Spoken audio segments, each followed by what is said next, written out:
show. We got Tonya Reiman, a wonderful guest. The book, I highly recommend what you saw yesterday as one of our book recommendations, The Power of Body Language, How to Succeed in Every Business and Social Encounter. And we're going to have her talking a little bit about some very interesting interviews that she watched. I think Roy Moore's Accusers and other things as well. Well, I don't want to waste any more time. Let's get started. Welcome to the Dr. Carlo Show. With me is my co-host and friend, former FBI profiler and executive director of the Behavioral Science Unit LLC, Andy Bringle. Welcome, Andy.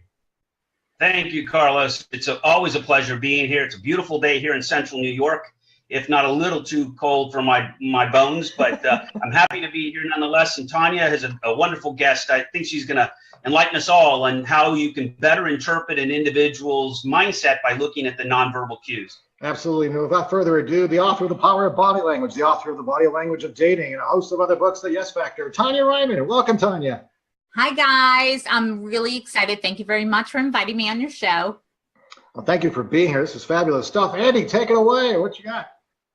Well, my first question for Tonya, and it's fascinated me both as a person who's applied these theories to practice in my investigations and analysis of human behavior, and simply in my personal life in understanding individuals' mindsets by looking at their nonverbal cues, microfacial expressions, and so forth. How does an expert like yourself analyze someone's behavior in terms of their nonverbal cues? How do you establish a baseline from which you can read or analyze any deviations? You know, that's one of the biggest things that I struggle with explaining to people, because everybody seems to take that generic form. They go, oh, well, you know, body language experts say that if you cross your arms, you're defensive. And if you look away to the left, you're thinking of a deviation. If you look to the right, you're making something up. Those things are not true. What people need to recognize is each and every individual has their own particular baseline. And in order for us to analyze anyone, in order for us to be able to justify our conversations in terms of they are thinking of something, feeling something, emoting something, we have to know what their general behavior is. So when I've been asked in the past, oh, well, what about XYZ person who I've never met? Then I'm going on the general baseline, which is things like, if I see you're comfortable when you're talking about something, some situation, you're talking to me about school, and suddenly I'm like, oh yeah, everything's great. But then you ask me a question that becomes like a red hot issue, and I suddenly then cross my arms. Now you see a red flag. So the difference between the baselining and being just somebody who denotes that crossing your arms indicates closing off is the problem with everyday nonverbal communication experts. And I think this is where we become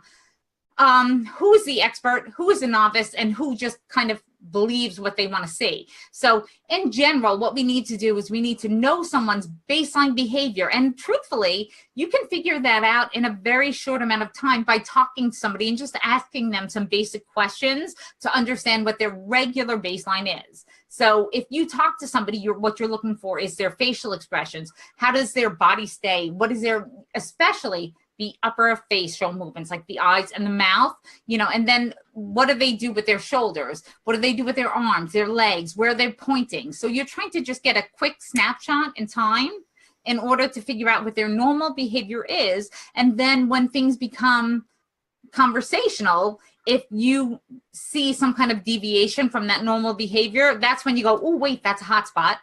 And I'm going to ask some more questions along those lines. So there's a process of asking and then revalidating from the base to identify and validate the norm and the deviation. Megan Trainor told us it's all about the base. Right. So, you know, she taught us it's all, you know, it's all about the base. So let me ask you this question. Is it possible for humans to change their quote unquote baseline based on the context, the environments in which they're in? Well, so that's the entire thing, actually. Like, so I'm sorry, I didn't mean to cut you off, but that's the entire thing. That's all right, that's fine. Yeah, so if we're talking about somebody, so let's use someone like me, for example.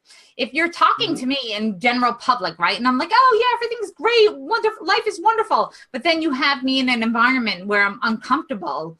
And I'm going, oh yeah, everything's great. Everything's wonderful. Obviously, the two situations are going to be different. So what you need to do is contextually, situationally, recognize what somebody is doing. So, I mean, when I'm looking at somebody, like, people want me to constantly remark on stupid things like, oh, what did this person say at the, the award ceremony? Well, they're in a different situation. So what are they wearing? What are they looking like? Who are they with? All those things become ridiculously relevant, but at the same time, it is significant to how you then perceive that person. So if you're like, wait, Joran van der Sloot, I go back to him all the time because he's relevant. So we go back to Joran van der Sloot, right? And we look at him in the general mainstream where he's like Mr. kind of comfortable. And then we bring him into a police station and you look at that kind of interview and you do see the deviation. And that's where you and I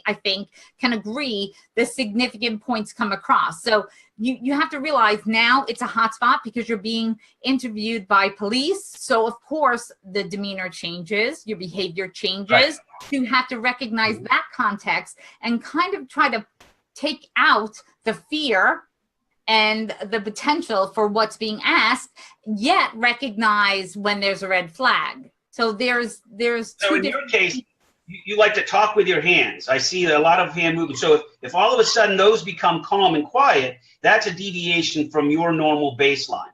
Oh yeah. Right? And could see me not moving, then Hey, Tonya, Andy, let's get the first one in here because I know some people are getting excited about it. We have a lot of people watching right now. And I just want to make sure we get at least one interview. One example. You talked about the Roy Moore accusers. You saw the video on that. Give us a little bit of insight on that. What did you see? Okay, so, well, there were several, obviously, but when we're talking about just general baseline, so the first woman who claimed, and see, now if you're watching me, you're watching me look up to my left, okay? So that's exactly.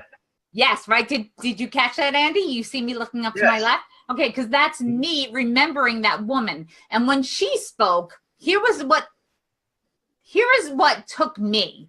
When she spoke, when she was speaking about the aspects of what happened to her that night, she was consistently looking up to one direction. And then at certain points, she looked to the right. So we go, oh, well, NLP, neuro-linguistic programming, we know that most of that or some of that has been debunked. But what we also realize is that people do tend to look up the same way when they're remembering things, when they're trying to grasp something, and then they look up to the other side, not necessarily because they're lying or making things up, but perhaps because they're trying to fill in the blanks. So for instance, if you were to say to me, Andy, Tonya, what'd you have for dinner last night? I go, remembering, yep, I had macaroni and cheese, and then what else did I have? Quick up look to the right, filling it in. Oh, steak, maybe steak. I had some kind of meat, poultry. So I might do both. So I look up to the left to remember the exact thing. And then I quickly look up to the right. And I think to myself, oh yeah, potatoes or some kind of carbohydrate. And that's what throws people, because that's when people go, oh, liar, deception. No, it's not always deception. You need several cues in order to discern that somebody's being deceptive, because sometimes we just need to fill in the blanks, and we're not lying. We're just trying to get those gaps. So that's why I always say to people, when you're watching someone, when you're looking at somebody's behavior, you can't just say, well, they look to the right, they look to the left, they're lying. No, you have to figure it out in a context, in a situational context, to figure out why did they do both of those movements, and then look for other signals to indicate whether it's deception, remembering always that there is also a fine line between deception and anxiety. What did you come up with? What was your conclusion for her? For that woman in particular, I felt like she was being honest. I felt like she was being truthful. She looked up to one part of her mind to remember most of what she experienced. And then there were a few times that she had to revert back to maybe filling it in, like, oh, well, what was the room service order? I think it was blah, blah, blah, but maybe it was, so in her situation, I did believe that she truly, within believing one thing or having the assumption of one thing, and then being brought with a new set of ideals. So, you know, there are many accusers in the Roy Moore case, and I haven't had an opportunity to look at all of them. And so I can't pass judgment on all of these people, but I will tell you that there are many red flags on his situation, in his situation, that make me feel like he is questionable. Right, and the new work in the NLP area requires us to look at the amalgam of both the nonverbal with the contextual verbiage used, the words used, the consonants used, the vowels used, the pronouns that are used, and then a good analyst can then create a mosaic from which we can then validate the truth or the deception. Right. Excellent description. That's such an important piece, because you get to that, and now I'm going to revert. I'm going to leave Roy Moore completely, and I'm going to go to maybe a Scott Peterson. I know I'm going off the beaten path, but Scott Peterson, who seemed, everybody loved him in the beginning. You know, he was such a good guy, the husband who lost his wife. And then you watch his nonverbals, and in my field, I start thinking, sociopath. But at the same time, you know, who am I to deem him a sociopath? So I have to really dig deep. And then I hear things that make my questions even more important. Like, I hear things like, she was so great. My baby would have been so great. And so you realize, wow, not only did he just now put his wife and child in the past, but they haven't been found yet you're already putting them in the past position. So those are really the important things. So you have people who you question, like, they look so sincere. And this is where that whole study about, 93% of communication is nonverbal. Right. I don't agree with that. Verbals are incredibly significant. So you have to take the nonverbals, which you might read as, wow, that guy is guilty. Right? Or, wow, that guy's not guilty. And then compare them with the verbals and go, wait a minute, let's look at the two and decide, do they match? And this is where the big question comes in. And this is why it's so significant. And this is why it's so important to have somebody who really understands both worlds. Yeah, Does I think nonverbal match verbal? My father used to tell me that God gave us 2 ears and 1 mouth. So listen twice as much as you speak. And if we listen to Scott Peterson or others, we can hear their words and put it into the context of their nonverbal behaviors. And he gives us many clues. Those gifted investigators that I've worked with in the past have an intuitive sense. Let me ask you this question. So how much of your ability to read nonverbals has to do with mindfulness and emotional intelligence? Did you train yourself for those areas so that you could pick up social cues and quickly develop a baseline for people's behavior? And then the second part of that question, can our listeners practice the techniques to become more mindful in their present and more socially attuned to their environments? I love both of those questions. And yes, and yes, and yes. Okay. I love both of those questions. My experience is different because this is my history. My experience became part of who I am because of how I grew up. So yes, I may have an upper hand on most people because of my upbringing and because of why I know what I know. But at the same time, what I've learned over the years is I can easily, and when I say easily, it doesn't mean like overnight you're going to be a body language expert. No, it means that I can easily show you the path of reading and watching and determining. And what that means is you have to take time to watch somebody, listen to somebody, and then make a determination. And how do you do that? You do that by spending time recognizing the facial cues like we talked about earlier, like these simple simple is ridiculous, but simple micro expressions. When I say that, I mean like somebody smiles and then poof, it's gone. Why? because they don't want you to see that smile, right? They want to hide it. But it's something that they themselves can't hide. So that smile comes out. And then in a millisecond. Yeah. And then you see it. And then you recognize it. You put it in your little pod. And then you move forward with the rest of the conversation. So it becomes simplistic in the sense that you can get a gauge on what somebody is feeling, thinking, believing. And then the rest of the job, which is what was really, honestly, the hard part for me, like the seeing, the believing, recognizing, that to me, that's been real since I'm 3, 4, 5. Then the analyzation, though, the contextual, situational analyzation becomes more significant, because now I have to take what I remember, saw, thought, why I know these things, and then put them all together and say, wait a minute, does it make sense? Am I being just judgmental because of my own filter? Because of, you know, my filter is very different from your filter. So is it my filter that's believing this? Or am I able to push my filter out and just read the signals that I'm getting and then make that determination? And I think that is, to go off on a tangent again, one of the most important things that people don't understand. It's not as simple as I cross my arms and I'm defensive. No, it's not. That's not what it is. It's listening to somebody, reading their signs, and then determining, did I see a red hot spot that made somebody change their nonverbal behavior, and in addition, their verbal behavior? I think that's great. Excellent point. Thank you. I'm glad you say that, because so many times the arc is the arc is significant, and people don't realize that just because we definitely know nonverbal is much stronger than verbal. Yeah, that's just a fact. There's a science in the technique, but then there's an art in the application. A painter who's a master understands the technique of the stroke of his brush, but he has the creativity to bring it to life on canvas. And that's really the beauty of someone like you. I think Carlos has a question about Juanita Broadricks. Oh, but wait, Andy, I have to tell you, I love that analogy. That was awesome. We got about 6 minutes left, guys. Let's go, Carlos. Tonya. Yes.